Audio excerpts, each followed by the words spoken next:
Bueno, hay muchísimos motivos por los cuales una estudiante como yo tendría que ir a la huelga y entre ellos primordialmente, como decimos por ejemplo en los panfletos, etcétera, o motivos que yo tenga dentro de mi argumentario, es que quedan muchísimas cosas por conseguir, muchísimos derechos por conquistar. Que para reivindicar en sí la figura de explotación que recibe la mujer trabajadora día a día en sus puestos de trabajo, en las relaciones interpersonales.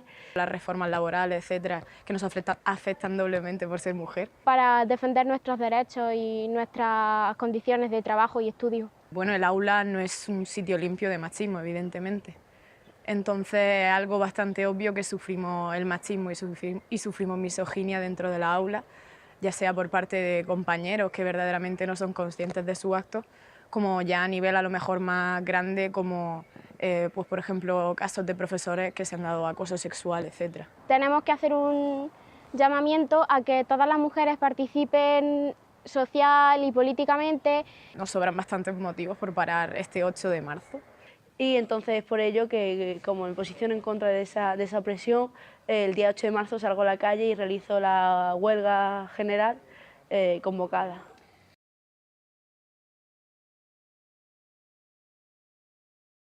Te argumenta que el patriarcado no existe, que la mujer puede llegar a donde quiera, pero bueno, después te dicen que, hombre, que tu función también es tener hijos, ¿no?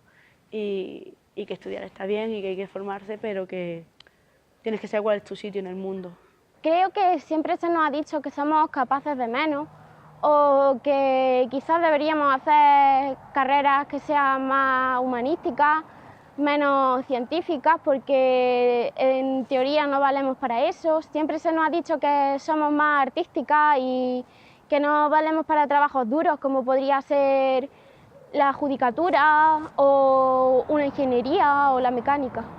Bueno, puedes encontrar desde actos como pintadas en las paredes por alumnos de puta, zorra y cosas así, que a lo mejor en significado no es algo muy grande, pero es verdad que luego se eleva a ciertos niveles, como por ejemplo puede ser el acoso o el bullying.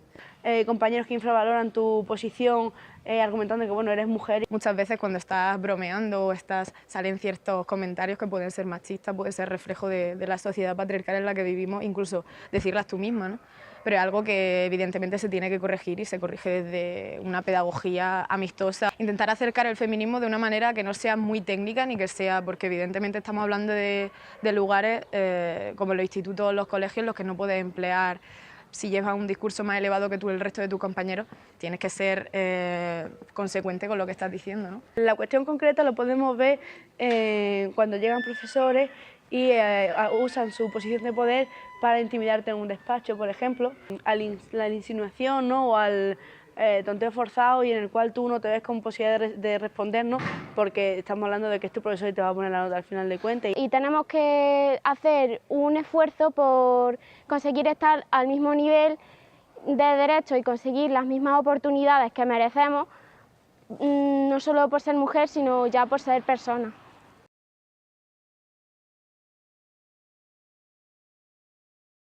Ayudar a concienciar a la gente de nuestro alrededor, que se enteren de qué es el feminismo, de los problemas que hay. Tomar conciencia de esa opresión, de ese poder que tienen sobre nosotras. Si tú quieres que te vean como igual, que te traten como igual, que tengan esa perspectiva feminista, tienes que invitarlos a colaborar contigo. Haciendo caso a las compañeras cuando les planteamos que están teniendo malas actitudes, que no nos gustan o que no nos sentimos cómodas con esas actitudes y sobre todo acompañar. Es decir, yo creo que el día 8 de marzo tenemos que parar tanto todas como todos, todas porque nos repercute esa cuestión en concreto y todos porque en solidaridad a las compañeras, a sus compañeras de trabajo, a sus compañeras de estudio, a sus madres, a sus hermanas, a sus tías. Debemos simplemente ayudar. Su labor es más que todo informarse y apoyar a la igualdad. El decir que hay una huelga y que solamente van a estar las mujeres o solamente pueden participar las mujeres, lo que hace es cerrarte al resto de personas que intentan simpatizar a lo mejor con tu discurso o pretenden entenderlo. Y luego, secundariamente, porque el eje, por ejemplo, de la huelga laboral es muy importante parar la producción.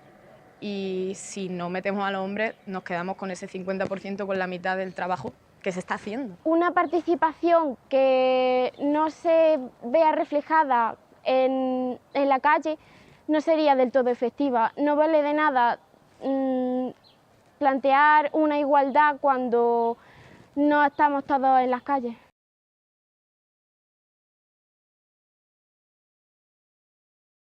Para mí, la huelga tiene que ser obviamente un feminismo de clase y tiene que llevarse en todos los puntos y tiene que llevarse ese discurso porque efectivamente partimos de que el 8 de marzo era el Día de la Mujer Trabajadora y sigue siéndolo. Entonces, deberíamos de extrapolar el discurso del feminismo de clase o por lo menos tener esa perspectiva de conciencia de clase en todos los sentidos y en todos nuestros discursos. No se puede permitir, o por lo menos en mi opinión, no se puede permitir que, por ejemplo, Ciudadanos se apodere de la lucha, cuando Ciudadanos es un partido obviamente de derecha y neoliberalista y de la clase burguesa.